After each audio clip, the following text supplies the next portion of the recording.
tardes. Esta va a ser una sesión sobre que vamos a hablar sobre lo que es la libertad sindical.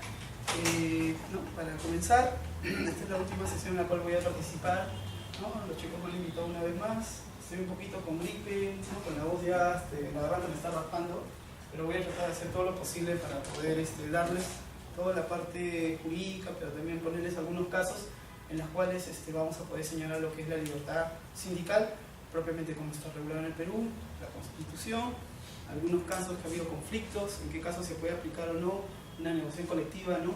A nivel de un sindicato representativo, un sindicato minoritario, qué tipo de cláusulas son válidas o no deben ser discriminatorias, los tipos de negociación, las estrategias para poder negociar, ¿no? El policía bueno, el policía malo, el ganar por ganar, el ganar y perder, ¿no? Entonces todo eso le va a dar insumo para que ustedes cuando vayan a una negociación colectiva o estén observando el tema de las huelgas o van a constituir un sindicato, puedan utilizarlo como herramientas, ¿no? Para poder resolver los casos que tengan que representar. Ahora comenzamos. La libertad sindical. Cuando hablamos de libertad sindical, siempre nos dicen en la universidad que hablamos de tres elementos, ¿no? De la libertad sindical, que es la sindicalización, la negociación colectiva y la huelga. Entonces, nosotros automáticamente decimos libertad sindical, sindicato. Sindicato es el que va a ejercer todos estos derechos. Pero no es tan cierto, ¿no? O sea, también los trabajadores que no constituyen sindicato también pueden ejercer sus derechos sindicales. ¿Y cómo es eso, José? O sea, ¿cómo puedo yo ejercer mis derechos sindicales no siendo o no estando afiliado a un sindicato? Es que a veces las disposiciones legales establecen un número mínimo para poder conformar sindicatos. En el Perú nos han solicitado o nos han señalado que necesitan 20 para conformar un sindicato. Entonces, ¿pero qué pasa con aquellos trabajadores o aquellas empresas donde hay trabajadores donde quieren conformar un sindicato pero son menos de 20? ¿Podrán hacerlo? La respuesta jurídica positiva se tendría que decir que no. Pero ¿no podrán tener representación? No. Estos trabajadores sí tienen representación y pueden también negociar, también pueden ejercer el derecho de huelga. Claro, no van a poder conformar una organización sindical porque legalmente el número mínimo es que tengan 20, ¿no? Entonces, pero sí van a poder ejercer su libertad sindical. Eso tiene que quedar claro. Entonces, las disposiciones legales han señalado que en estos casos los trabajadores que van a conformar su representatividad sindical con menos de 20 trabajadores tienen derecho a conformar a un delegado. Este delegado va a ser un representante que va a poder presentar el pliego ante el empleador, va a poder negociar, incluso ante la negociación o la caída del trato directo, puede irse por la vía del arbitraje o por la vía de la huelga. Entonces, bueno, pero no solamente en este supuesto a los trabajadores, también puede ser para los trabajadores que no se encuentran subordinados, ¿sí? También los trabajadores independientes pueden conformar su sindicato, porque las disposiciones de la Ley de Relaciones Colectivas y de Derecho Sindical y también las de los convenios internacionales no restringe o no establece que solamente sean a trabajadores subordinados. También los trabajadores independientes pueden conformar sus organizaciones sindicales. Incluso los empleadores pueden conformar esa figura. Claro, no se va a llamar sindicato de trabajadores, se va a llamar sindicato de... ¿no? ¿Sindicato de qué? De malhechores no, pues, de empleadores, chicos, de empleadores. Entonces, también pueden conformar. Claro, esta figura no la utilizan mucho las empresas, porque ellos, ¿qué conforman? Sus asociaciones, ¿no? Ellos conforman sus asociaciones, van a bajar las reglas civiles, ¿no? Y ellos ya van a tener así su representatividad. Claro. Entonces, ¿pero lo pueden hacer por las normas de derecho sindical? Sí, la respuesta es sí pueden hacerlo. ¿Hay una restricción entre ellos? No. Entonces, tanto los trabajadores independientes, los trabajadores dependientes, incluso los empleadores, pueden conformar, ¿no? Sus sindicatos. Sindicato de empleadores, sindicato de trabajadores, sindicato de trabajadores independientes. Incluso si no llegan al número mínimo de 20 trabajadores, también esos trabajadores tienen representatividad sindical, la pueden ejercer. Entonces, cuando hablemos de libertad sindical, entonces no solamente es de sindicato de trabajadores, sindicato de trabajadores, empleadores, e incluso de ese número menor a 20 trabajadores. Ahora, cuando hablamos, ¿y por qué uno dice, no? Oye, ¿por qué en el Perú se puso como cuota mínima 20 trabajadores? O sea, ¿cuál es la razón objetiva para que sean 20? La verdad siempre me he preguntado eso y no lo sé tampoco. O sea, no sé por qué se ha dispuesto para que se cree una organización sindical en el Perú sean 20. Capaz por ahí un legislador dijo, no, bueno, que sean 20 porque me gusta el número 20. Y por eso se estableció. Ahora, recuerdo, estaba leyendo un artículo, ¿no?, de un profesor alemán que señalaba, de un profesor español que señalaba que este número de trabajadores para conformar una organización sindical es inconstitucional. ¿Por qué? Porque la libertad sindical y de organización sindical, de sindicalización, no debe estar establecida a un número de 20, sino simplemente a que sea mayor, o sea, mayores de 2. ¿Por qué? Porque estos mayores de 2 pueden después, conformando la organización sindical, ¿qué puede pasar? Pueden afiliar a los trabajadores, ¿no? Y a su vez, una vez que afilien, pueden tener el número que pueda para poder reivindicar sus derechos. Ahora, ahí viene ese punto. Este autor señalaba, recuerdo, que el número que regulaba o establecía una cuota mínima para conformar una organización sindical es inconstitucional. ¿Por qué? Porque está delimitando que este derecho de organización sea un número. ¿Y qué es lo que pasaba? Muchas empresas en el Perú son micro o pequeñas empresas y que los trabajadores son menos de 20. Entonces, estas micro o pequeñas empresas jamás van a contar con ¿qué? Con sindicatos. Claro, por ahí alguien va a decir, pero va a tener un representante delegado. ¿Sí? Va a tener un representante delegado, pero no va a poder conformar ¿qué? Una organización sindical. ¿Sí? Entonces ahí viene el punto. Ahora, cuando hablemos también de sindicato, vamos a hablar de la titularidad o ámbito subjetivo. ¿Quiénes pueden ser titulares? Como ya les había dicho, ¿no? Los trabajadores asalariados, los trabajadores autoempleados, de acuerdo a la Ley de Relaciones Colectivas y el artículo 6 de las Relaciones Colectivas. Ahí también faltó poner, ¿no? También están incluidos los empleadores, ¿sí? Ahora, hay zonas que nos dicen que se pueden discutir, ¿no? Que son los trabajadores de modalidades formativas. ¿Se acuerdan que les había dicho que la Ley de Modalidades Formativas está excluida de la ley laboral? ¿Sí? ¿No? El artículo 2 de la Ley de Modalidades Formativas excluye del derecho al trabajo, no los excluye del derecho al trabajo, pero la disposición primera final de esta ley te dice que se le aplican los principios ¿de quién? De la OIT. Entonces, si se te aplican los principios de la OIT ¿qué reconoce? La libertad sindical. Por lo tanto, si bien por norma legal interna estás excluido, por norma internacional, que tiene mayor jerarquía, ¿qué podrías hacer? Conformar sindicatos.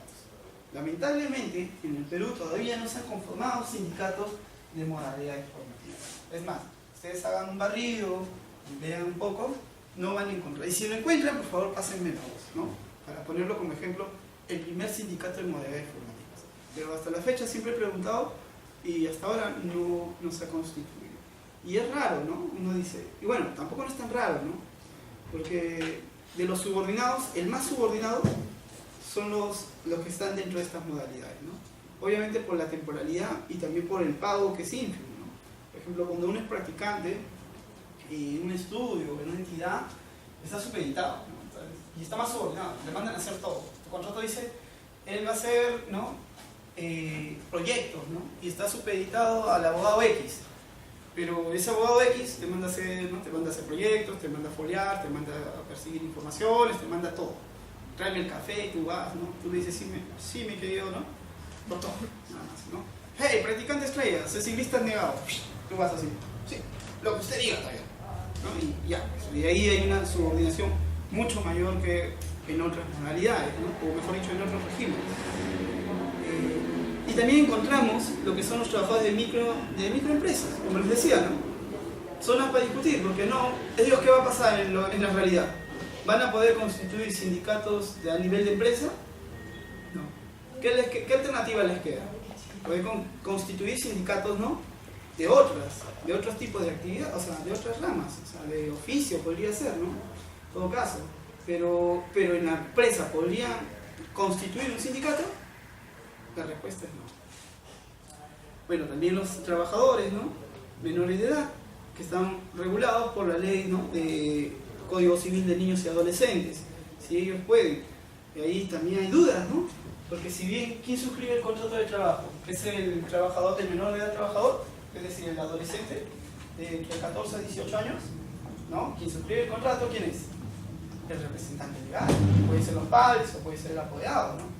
Entonces, en estos supuestos, siempre estamos señalando, ¿no?, que pueden haber ciertos matices en los cuales no van a poder ejercerlo, ¿no?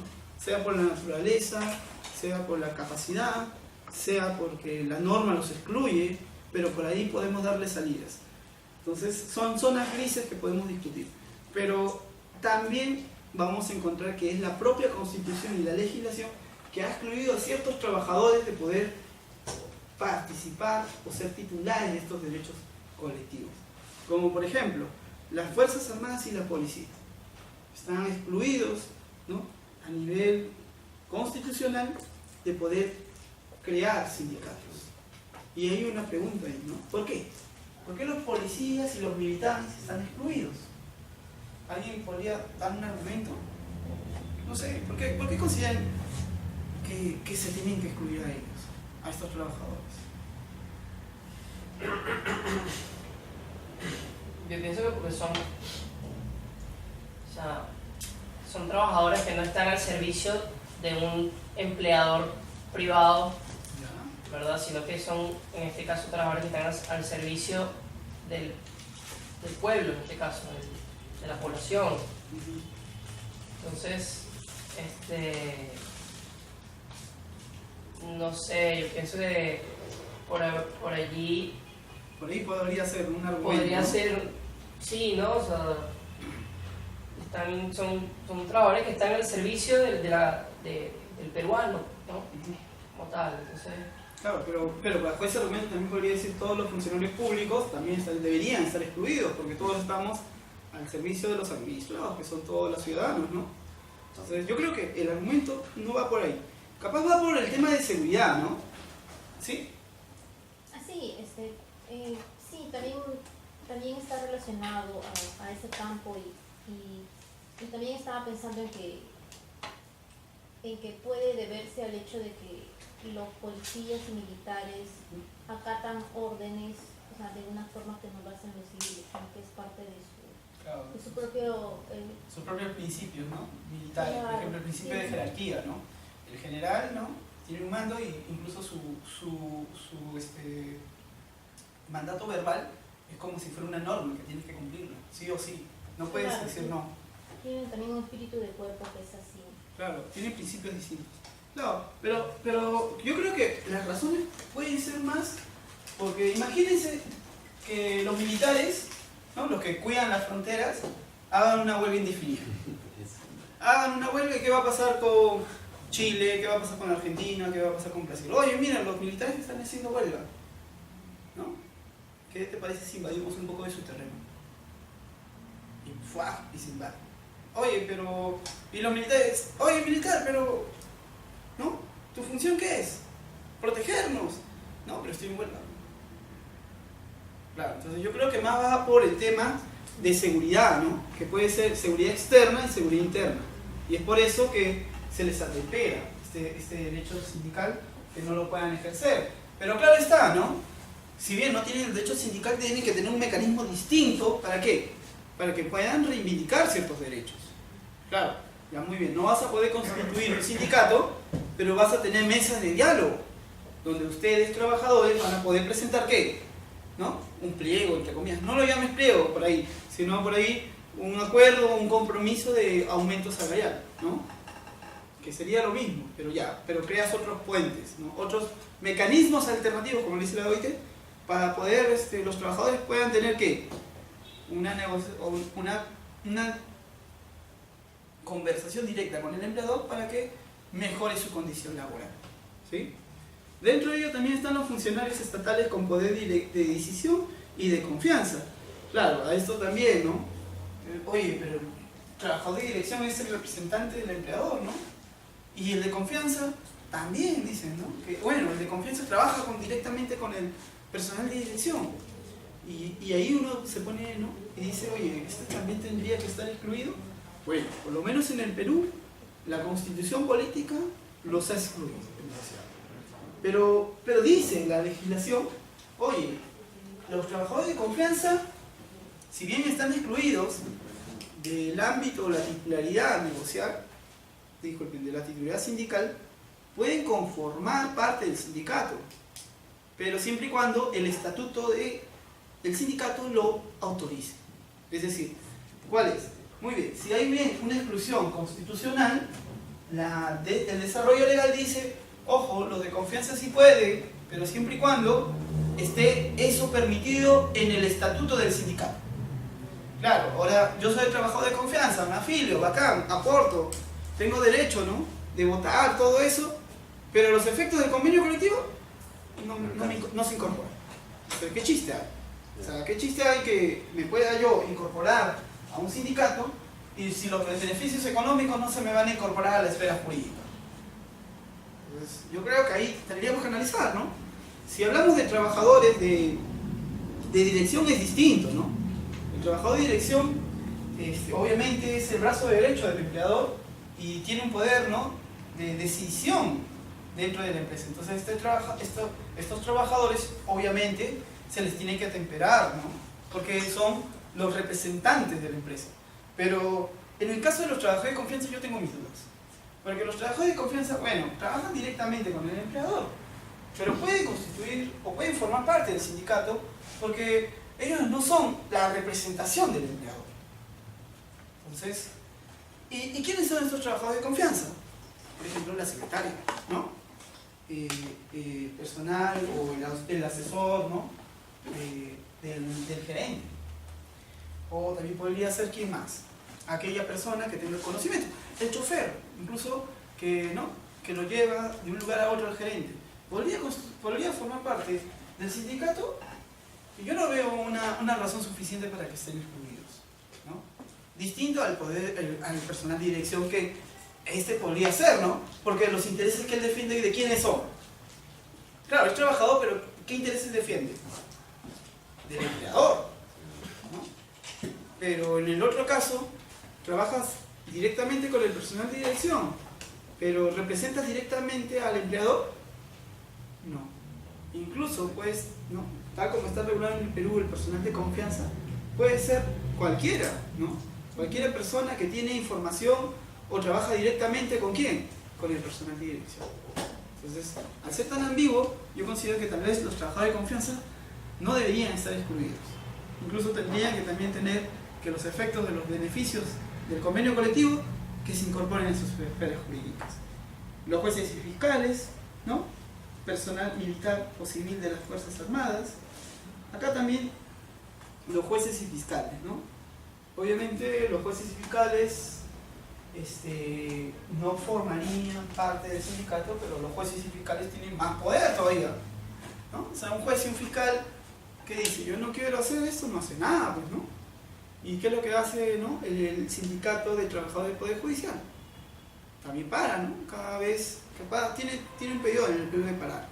Y es más, ¿no?, antes del cierre del pliego, antes de la presentación del pliego o del cierre del presupuesto anual, ellos ya saben en qué momento van a parar para que se les reivindique. Claro, los jueces y fiscales no están dentro de ese pliego porque están excluidos, pero ellos tienen una mesa de diálogo que es incluso más eficaz, ¿no?, para ellos poder negociar sus incrementos. Ojo, el personal militar civil de las Fuerzas Armadas. Ahora, hay que hacer una diferenciación en las Fuerzas Armadas, ¿ah? Yo sí considero que el personal civil, o sea, el personal administrativo de las Fuerzas Armadas y policiales, ellos no deberían estar excluidos. ¿Por qué? Porque ellos hacen una labor administrativa. ¿El personal de recursos humanos va a defender las fronteras? ¿O va a salir, o el personal administrativo de las comisarías va a salir a hacer seguridad? No, ellos se encargan del sistema de gestión. Ellos no deberían estar excluidos. Al contrario, ellos sí podrían conformar sus organizaciones sindicales. Conformación del sindicato en el régimen privado, ¿sí? Los trabajadores tienen libertad para definir el ámbito de representación. Como ya lo habíamos dicho, ¿no? Según la legislación peruana, para conformar un sindicato necesitas como mínimo 20 trabajadores, ¿sí?, a nivel de empresa. Ahora, en el sindicato, el trabajador, cuando conforma el sindicato, lo puede hacer a nivel de empresa. Obviamente, si es menor a 20 trabajadores, puede conformar no una organización sindical, pero sí delegados, o también puede conformar otro tipo de sindicato, de rama o de actividad, que tendría que ser como mínimo 50 trabajadores. Ahora, puede haber más de un sindicato dentro de una empresa, claro, y esto va con el pluralismo, ¿no?, sindical. Obviamente, las negociaciones van a ser distintas, porque no se puede establecer los mismos beneficios ahí. O claro está, acuérdense que las negociaciones son de buena fe, libres y voluntarias, y por lo tanto no se podría imponer. Ahora, lo malo de este tipo de fórmula que encontramos en el Perú es que hay una presunción. Se dice que cuando no hay acuerdo entre el empleador y el sindicato para establecer el nivel, o sea, si es nivel de rama, de actividad, si es nivel, ¿no?, o de empresa, que se presume que se va a señalar que el nivel de negociación va a ser de empresa. ¿Sí? Entonces, ¿qué está haciendo la norma? Oye, si el empleador no quiere negociar a otro nivel, siempre vas a poder negociar ¿a qué nivel? A nivel de empresa. Y lo malo de ese tipo de negociaciones es que hay ciertas realidades de sindicatos que si lo haces negociar a nivel de empresa, jamás va a poder tener beneficios. Pongo un ejemplo, los trabajadores portuarios, ¿sí? Los trabajadores portuarios tienen contratos de obras y de servicios. Y sus contratos son temporales. Porque ¿qué pasa? Viene la flota, descarga, ¿ellos qué se encargan? Del transporte, ¿no? Una vez que se termina su contrato. Y obviamente tienen que hacer un nuevo contrato y así sucesivamente, ¿no? Pero si ellos les establecen esta presunción de negociar a nivel de empresa, ¿qué es lo que va a pasar? Nunca van a poder negociar. Porque sus contratos van a ¿qué? Se van a concluir con el obra o servicio, ¿no? Entonces, ellos necesitan negociar a otro nivel, a un nivel de rama. ¿Para qué? Para poder sentar a todos y decirles, vamos a negociar estos beneficios, estos básicos, estas condiciones de trabajo, estas gratificaciones, ¿no?, estos seguros. ¿Y qué es lo que dijo el Tribunal Constitucional referente a este punto? Porque las empresas decían, yo no quiero negociar a otro nivel, yo negocio a nivel de empresa. Y claro, a nivel de empresa, nunca ibas a ¿qué? A ver un convenio colectivo. O sea, el Tribunal Constitucional dijo, ante esa realidad, esa presunción que establece la Ley de Relaciones Colectivas tiene que ser inaplicada. Y por lo tanto, para esta realidad, los trabajadores pueden establecer ¿qué? El nivel. Pero el tribunal podía resolver ese conflicto diciendo, se resuelve el nivel acá. Pero no lo resuelve en el caso de los portuarios. Lo que dice es, lo vamos a mandar al tribunal arbitral para que decida ellos cuál va a ser el nivel. Y el tribunal arbitral, gracias a Dios, decidió que, ¿no?, el nivel de negociación en los casos de los portuarios no va a ser a nivel de empresa, sino a nivel de rama de actividad. ¿Sí? Entonces, ahí se pudo solucionar un punto. Ahora, para conformar un sindicato, tiene que haber una asamblea, ¿no?, donde haya no menos de 20 trabajadores, en el cual se va a establecer un estatuto. En el estatuto se va a establecer los cargos de los dirigentes, ¿no?, el secretario general, el secretario de defensa, los fines, ¿no?, de lo que es el sindicato. Se va a establecer los actos de concurrencia obligatoria.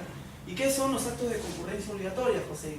Son esos actos en los cuales los representantes sindicales van a poder señalar el uso de sus licencias sindicales. Es decir, oye José, en el estatuto, o concurrencia obligatoria es participar ¿no?, en las actividades judiciales y administrativas referente a la defensa y lucha de los representantes o de los afiliados sindicales. Entonces yo cuando voy a pedir licencia, le digo al empleador, oye, empleador, por si acaso estoy utilizando mi licencia sindical para ir a una audiencia donde se va a ver el tema de la decisión, si le dan o no la reposición a un afiliado por despido contra la libertad sindical. El empleador te la tiene que dar, porque tú en el estatuto lo has puesto como concurrencia obligatoria. ¿Sí? Entonces, cuando estableces esa parte de tu estatuto, las concurrencias obligatorias se señalan que tienen que ser las más, ¿qué? Las más, ¿no? Las más amplias posibles. Porque si le pones una nada más, solamente tendrías una concurrencia obligatoria. ¿Las demás qué serían? Serían facultativas. Y en ese caso, ¿con quién tendrías que decidir si te dan o no la licencia de libertad sindical? Con el empleador. Pero si tú ya las estableces como obligatorias, el empleador solamente te las tiene que otorgar. Una vez que está la junta directiva, ese estatuto, ¿no?, tiene que ser suscrito y también establecer, ¿no?, obviamente cuál va a ser fijarse la cuota, establecerse los procedimientos en caso de elecciones de representantes, ¿no?, del sindicato, cuál va a ser el quórum. También también vas a señalar, ¿no?, las funciones de los dirigentes, vas a establecer la estructura de la organización sindical propiamente. Entonces, una vez que tienes el estatuto, tienes el acta de la asamblea, tienes el libro de registro, ya estás constituyendo un sindicato. Ahora, tienes que hacer, ¿no?, este trámite. Obviamente, una vez que tengas todo esto, lo tienes que llevar al Ministerio de Trabajo. Ahora, cuando nos señalen que toda esta documentación tiene que tener este procedimiento a través del Ministerio de Trabajo, no quiere decir que este procedimiento sea un procedimiento constitutivo para crear el sindicato. No, el sindicato ya estaba creado, ya tenía vida.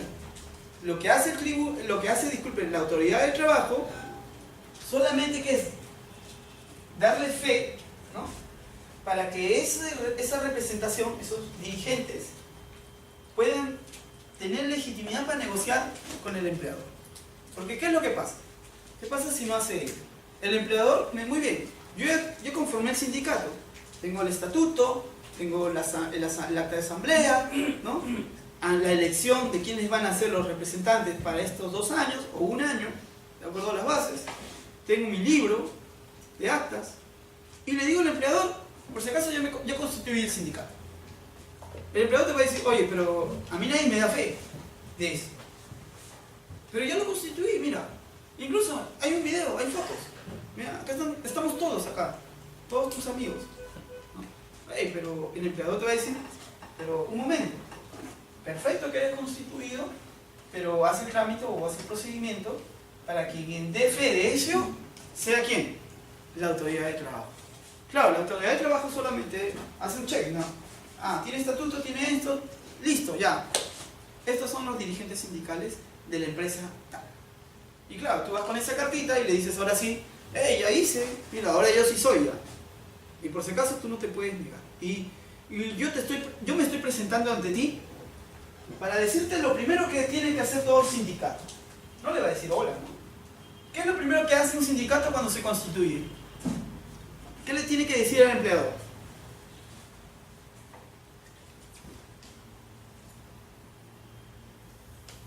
¿Qué creen? ¿El pliego de reclamos de frente?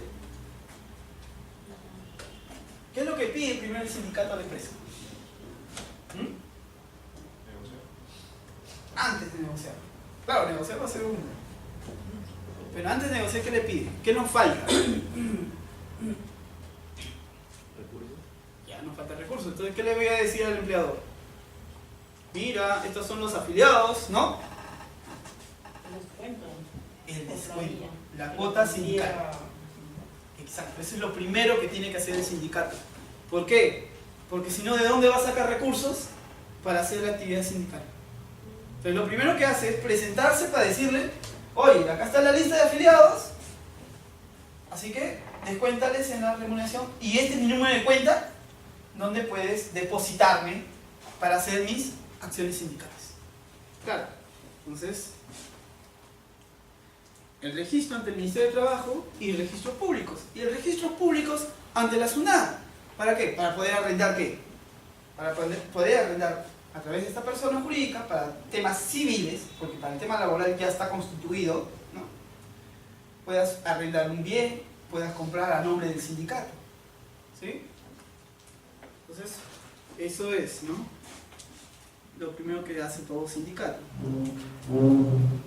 Obviamente, si el sindicato ha conformado ello, ¿no?, ha cumplido con todos los requisitos, tiene la capacidad y la legitimidad para hacer las actividades sindicales. Y como bien le dijo su compañero, ¿qué va a presentar después de haber presentado el descuento? El pliego. Exacto, el pliego. Pero antes del pliego,